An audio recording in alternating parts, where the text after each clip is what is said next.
Hi, everyone, and welcome to the Foster Files. My name is Kelly, and I am a foster with Cross Your Paws Rescue in the Pittsburgh area, Pennsylvania. And I have a friend on the podcast with me today.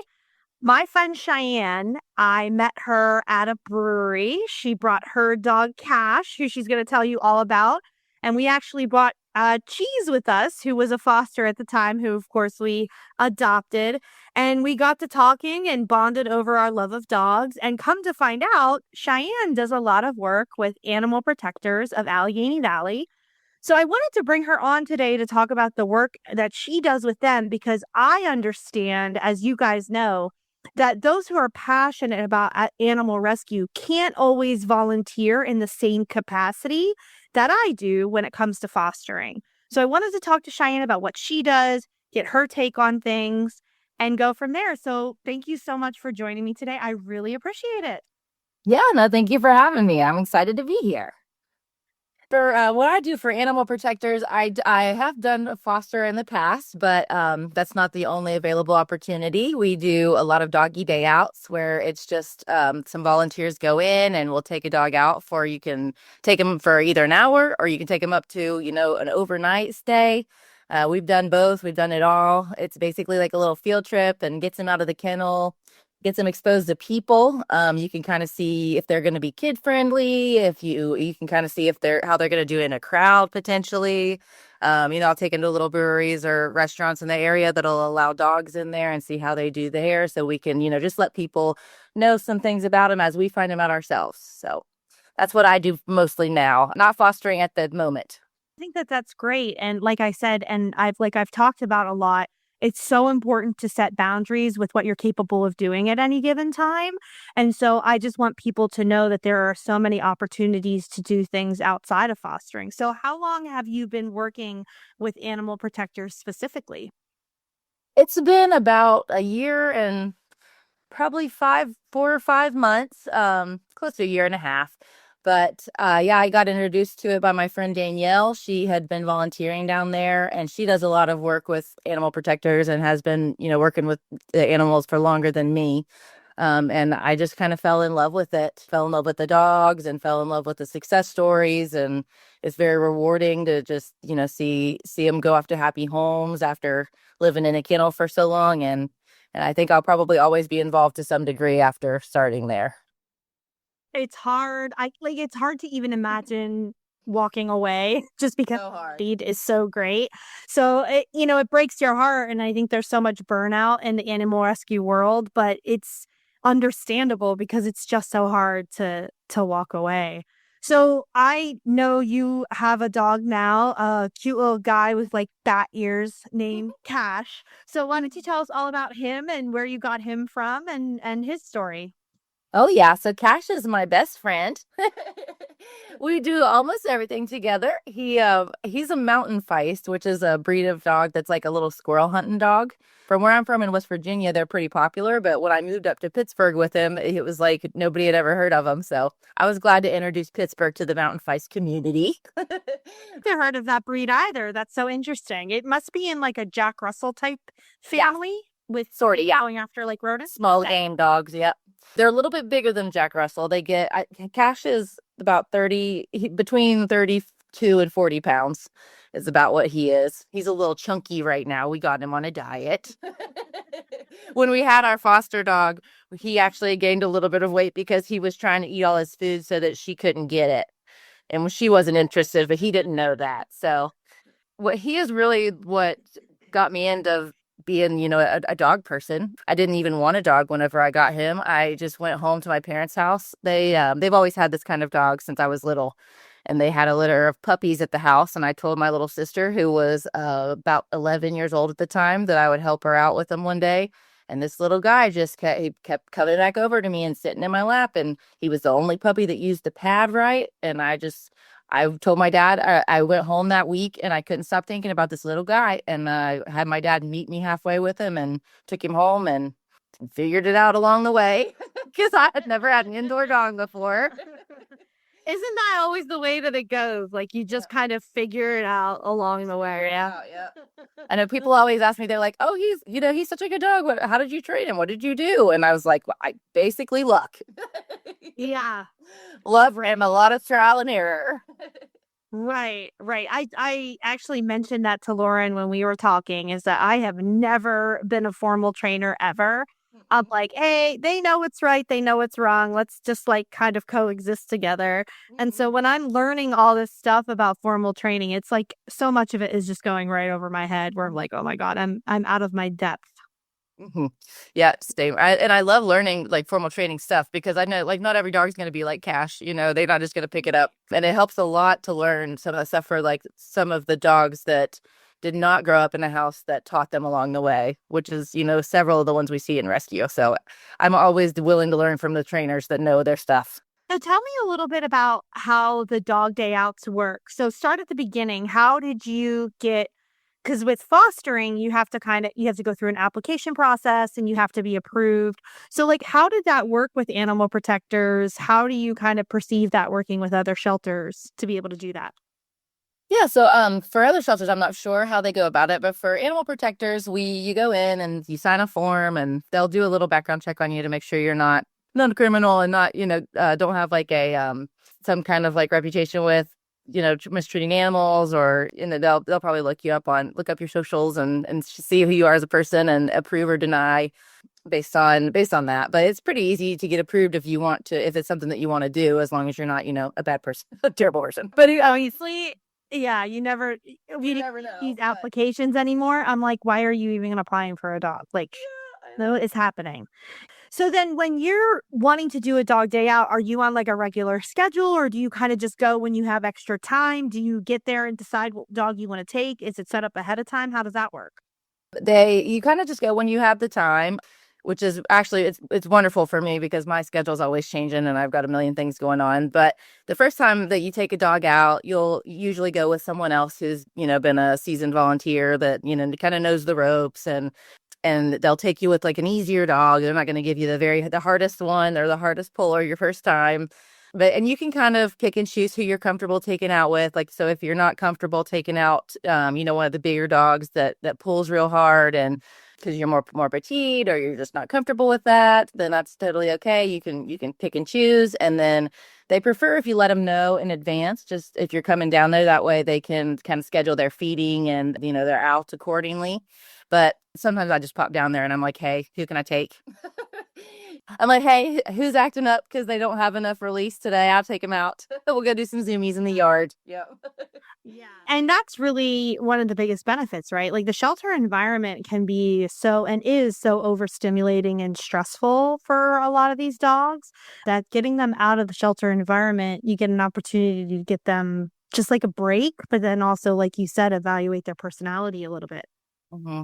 And I think too, a lot of the times in the shelter, you're like you said, it's overstimulating, and sometimes you'll get a dog out of there that might be a little bit problematic in the shelter to where like they're nipping or they're just kind of acting up in the kennel or not wanting to go back in, and you get them outside of there and they're a completely different dog. I mean, it's just kind of night and day with some of them, and you wouldn't necessarily know that unless you took him out to see. Like, and another example is just some of them in the shelter, they don't want to play with other dogs because they're too hyperstimulated. But you take them out and you find out, oh, hey, they're dog friendly. Who knows? Now we can tell people that in meet and greets, and it's opens them up to a whole new little level of the doctors, because most of the people that are adopting shelter dogs have dogs already. Right.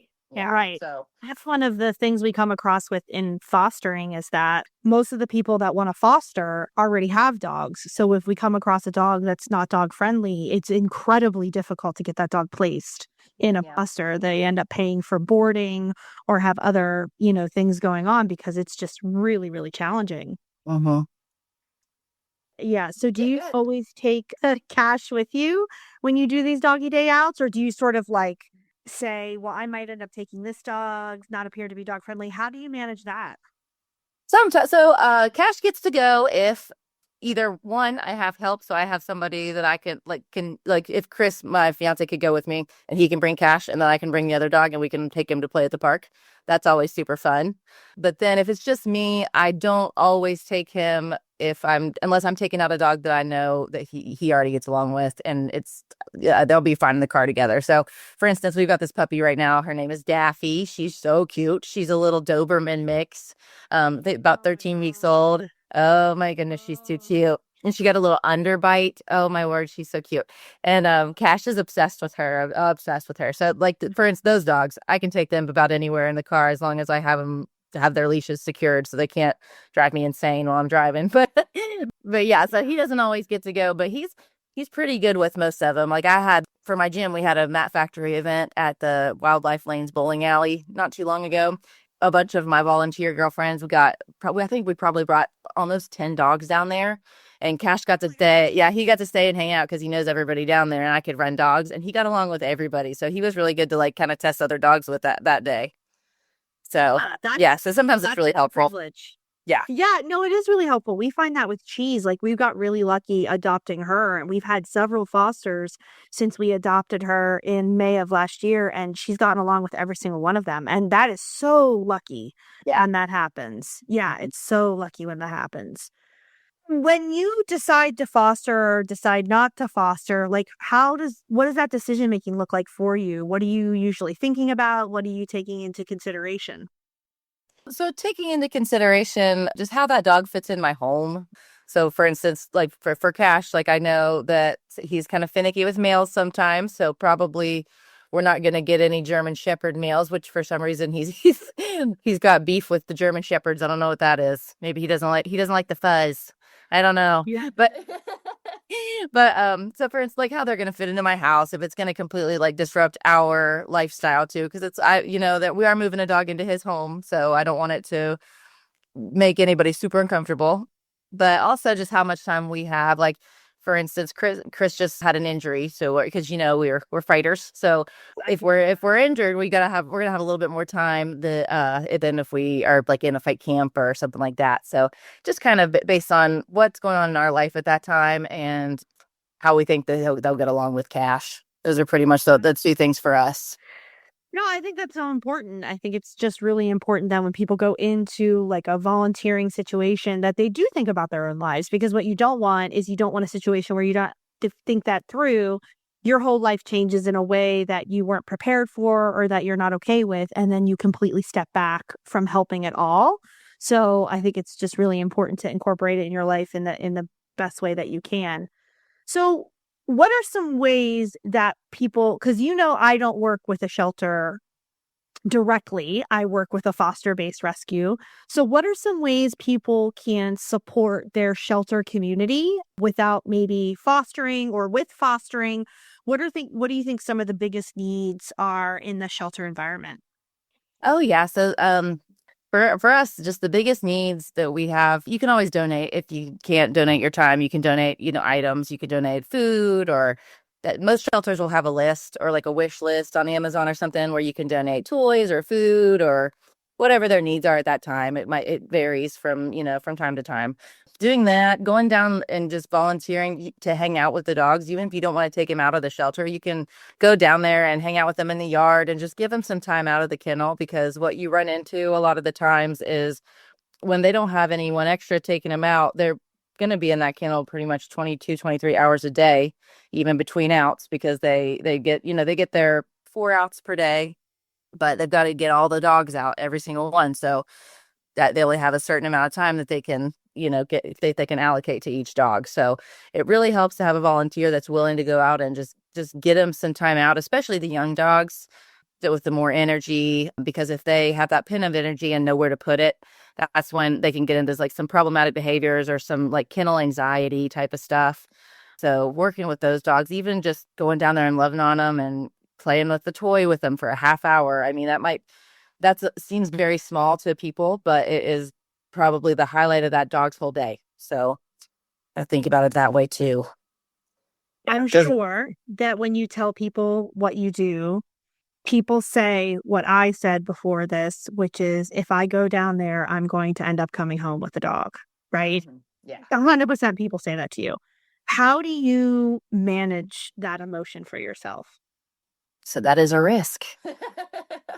We've actually, yeah, we've considered, yeah, Chris and I have considered adopting a couple dogs, but you got to think about it like this.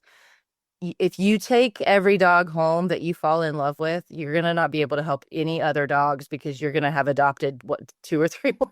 You're gonna have two or so more at your house, and then that will take away from the time that you're able to allocate to the shelter. So for me, when I went down there and I saw the first dog that I fell in love with get adopted into a home, that was heartbreaking for me a little because selfishly, I loved that dog and I wanted to hang out with it still.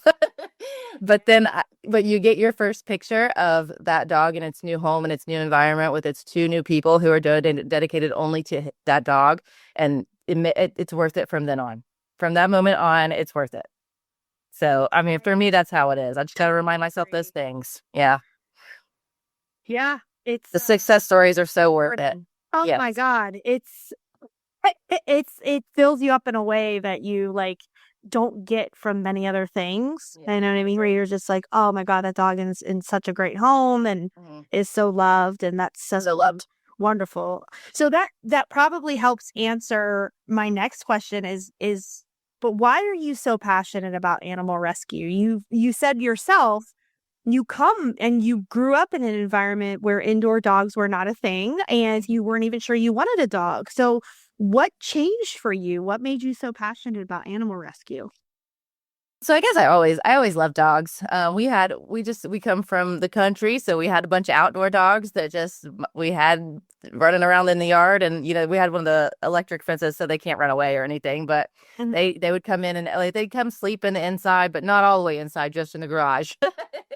And then whenever I got Cash, I just felt like my bond with him was so special and strong that I hope everybody gets to experience that. And some people would call it a soul dog, I guess. Is that what they call it? But I wish that experience on everybody in my life because it's so special. And then I actually met Danielle because our dog started playing at the park one day, and she was telling me about all the stuff she does with the animal shelter, how she's bringing this dog here. She's just going to walk around the park just for an hour. And then she invited me to go with her one day to take some puppies out. I think they had a bunch of puppies that we got up from a no kill or a kill shelter. Sometimes we'll ship puppies up whenever we have some space from the kill shelters. So we took them out as like a little group and made a little video of them, and it was just so fun. The first time that I went down to the shelter with her and went inside. It's a lot. It's a lot of stimulus and a lot of dogs barking, and they're not barking, maliciously or trying to, be mean, but they want your attention. They want to be the one that you pick to go out. Like they're all barking, pick me, pick me. And I just was overcome with emotion after that, really, because I thought, man, like I can give an hour of my week to these dogs who just need somebody to love on them and see if I can help. So I started doing it, and now I'm hooked. Now I've recruited other minions. yeah, no, that's wonderful. I mean, look at the reach that you can have, right? With like just being passionate about something. It really is. I mean, Well, I can't tell you how many people I have heard say to me in the past, I've bought dogs, but knowing mhm, you now, like I won't do that again. Like I will rescue. I will rescue moving forward from now on. That's a big one for me. That's amazing. And then I have our one actually I have a couple of people whose kids like know what I do and they're like, I want to do that when I get older. mhm. Like I want to foster dogs like Kelly does when I get older and work with dogs like Kelly does when I get older. And that's so awesome how when you're passionate about something like that, it can Mhm. just like go for miles and miles. That's Yeah. awesome. And we have I think since I started, I was one of the first people that Danielle had roped into volunteering with her. And I think we've got probably 10 or 15 ladies now that go down. My friend Lindsay Zurichnek, I made her come down there because I knew that she would really enjoy it. And then she's recruited, I mean, so many other people because she's lived here forever. So she has a bigger outreach than me. So I knew I had to get involved if I wanted more minions. Right. But it's so fun. And like now some of them are able to bring their kids, and it's like a whole family event, like where they go down and them and their kids will help out for a day. And I mean, it's really, really heartwarming to see everybody and how we've all come together and kind of made it a better place for the dogs. Really, this last year, I've noticed a huge change. That's great. That's really amazing. I think that's one of the things that I want people to take away. You know, when you first walked in those doors, it was overstimulated, Overwhelming. loud, it was Mhm. overwhelming, it was emotional, but you didn't turn away. Like you didn't say, "This is too much. I can't handle this." You ate the elephant. And how do you eat an elephant? One bite at a time. You were like, Yep. "I'm just going to do this one thing. I'm going to see how it goes, and then I'm going to go from there." And you can't get overwhelmed by sort of the volume of this problem. You have to do just what you can do in your own little world and make your impact as best you can. Yeah. Agreed. And I think that, I mean, it's definitely difficult. Like the first time I took a dog back and had to put it back in its kennel after I took it on a big fun day out, that was rough. I definitely cried in my car that day. But but uh but I mean, you just got to be stronger than that. You just got to know that like okay, if I don't take it out, then it never leaves. And am I okay with letting that happen? I'm not. So I'm going to go back in a few days and I'm going to take him out again and I'll have to take him back and I'm strong enough to do it. I just am. So, What you're doing too is chipping away at the adoptability of that dog. Like I follow you on social media and I see all the dogs that you take out. And if I was not doing what I was doing already, right, I would have been like, "Oh, I want to do that. I want to meet that dog or I want to interact with that dog." So you're chipping away at that adoptability of that dog too, right. which is incredible. So every time you take it out, you get it one step closer to Yes. finding its forever home, which is really incredible. If you could give people one piece of advice when it comes to volunteering or fostering or adopting a dog, what would that advice be? So I think I would say, well, with fostering and adopting, my advice would just be to make sure you give that dog a little bit of time to adjust because it's going to take a couple weeks. There's going to be, I mean, there are going to be, you might have to potty train it some. You might have to, it might have been a neglected or abused dog, and you might have to give it some time to get comfortable around you. I think a lot of people that adopt, or I mean, I think there's a lot of people that go in to meet dogs want this dog to fawn all over them. They want to feel like an instant connection with this dog, but you don't know necessarily what that dog's been through. So it might take it may take it a couple of weeks to get used to you and to come out of its shell a little bit. But once it does, it's so worth it. It's so rewarding and so worth it. So we had a little dog like that, the one that we fostered. Now she cuddled right up to Chris. I don't know, that was her man's, but with everybody else, it took her a few times because she had lived on the streets by herself. She was tiny. She was like a pug Chihuahua mix, so she was little and she was a runner. So she would, I don't she I just had that fight or flight, but she always did the flight part. So yeah, so it always took her time, but once she like figures out that you're an okay and you're a safe person, she will cuddle up on your lap and be the snuggliest little bug. You just got to give her that time, and I think a lot of people will give up on dogs before they get to see what they're really about, and that's a sad thing to see happen sometimes. So I agree. I couldn't agree more. The episode that I just dropped today, well, late last night, talks about the 3-3-3 rule. Give a dog 3 days to decompress, learn your routine, and then 3 months to build trust and feel at home. yeah, It's so incredibly important. I can't even begin to tell you, and you probably see it at animal protectors too, how many dogs get returned in these super short windows, and it's just heartbreaking. it is because and you think too that poor dog is just probably wondering like why why am I back here? What did I do? This Yeah, like I don't understand. Yeah. Yeah, sometimes it's for the best, but most of the time it's just about not giving the dog enough of an opportunity. right. Yeah. Yeah, I agree.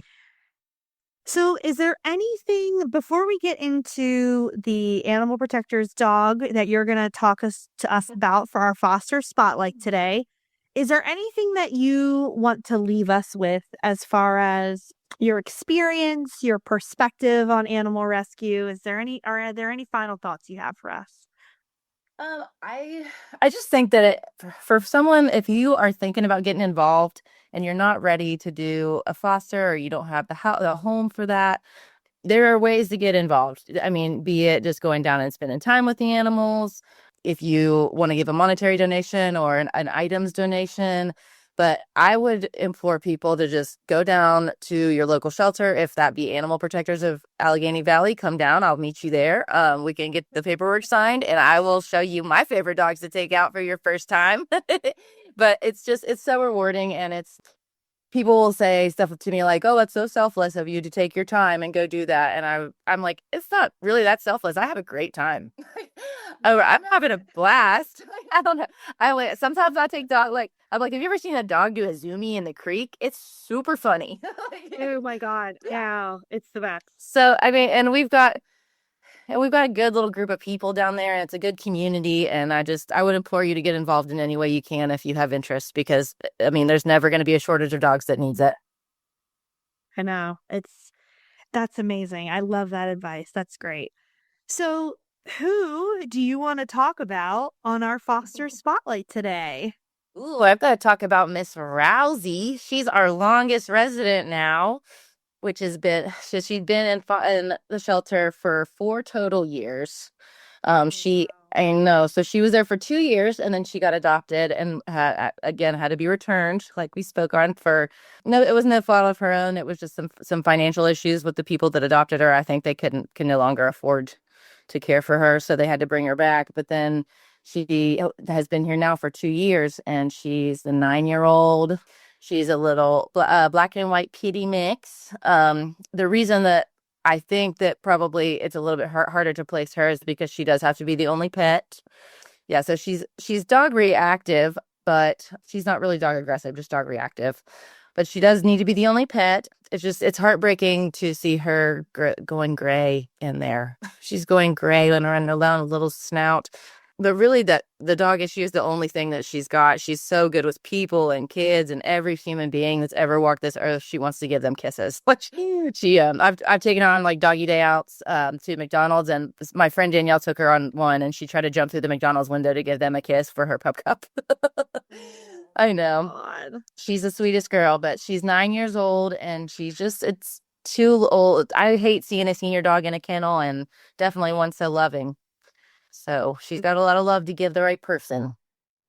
So I'm going to share her picture and whatever I can find about her. Cheyenne, if you have like video and stuff, make sure you send it to me so I can share it on the socials.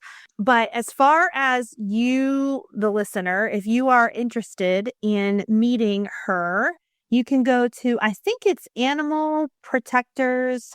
Is animalprotectors.net. And then you can just click on the dogs icon there, and it'll show you all of our available dogs. Okay, so Animal Protectors, that's plural.net. And so you'll want to make sure that you're getting a shelter in New Kensington, Pennsylvania. That's where it is. So if you find another Animal Protectors and it's somewhere else, that is not the right one. But again, you can find her. You'll be able to find her on my Instagram page. I will tag Animal Protectors in it. I'll tag Cheyenne in it. And then that way you can also, if you're okay with it, people can DM you if they want to learn more about the doggy day outs and how to get started with that. But thank you so much for taking the time to talk to us today about other opportunities to support animal rescue and animal welfare. And yeah, I hope we can do this again. And I hope we can find Miss Rousey a home. If she gets adopted, you have to let me know so I can share it with everybody. I definitely will. That'll be a good success story, and we love to see those. Absolutely, we do. All right. Well, hopefully I'll see you at Voodoo Brewery sometime soon with Mr. Cash. Yes, ma'am. Okay. Thank you so much. You have a really good night. We'll talk soon. You too. All right. Bye. Thanks again to Cheyenne for her time and for her advice on how other people can contribute to animal rescue and to their local shelter, and how there are other ways to volunteer. We always appreciate somebody coming onto the podcast and sharing their unique experience. As always, a reminder that September 19th is quickly approaching. The Wags and Wine event still has some tickets available from what I understand. It's going to be September 19th at Bella Terra Vineyards in Hunker, Pennsylvania from 5:30 p.m. to 9 p.m. Come out, join us, maybe win a basket, drink some wine, and support a really great organization. You can follow the podcast on Instagram at the Foster Files Podcast. Shoot me an email if you have some notes or some suggestions or ideas or someone you think I should interview at thefosterfilespodcast@gmail.com. As always, just keep in mind, if we all save one, together we can save them all.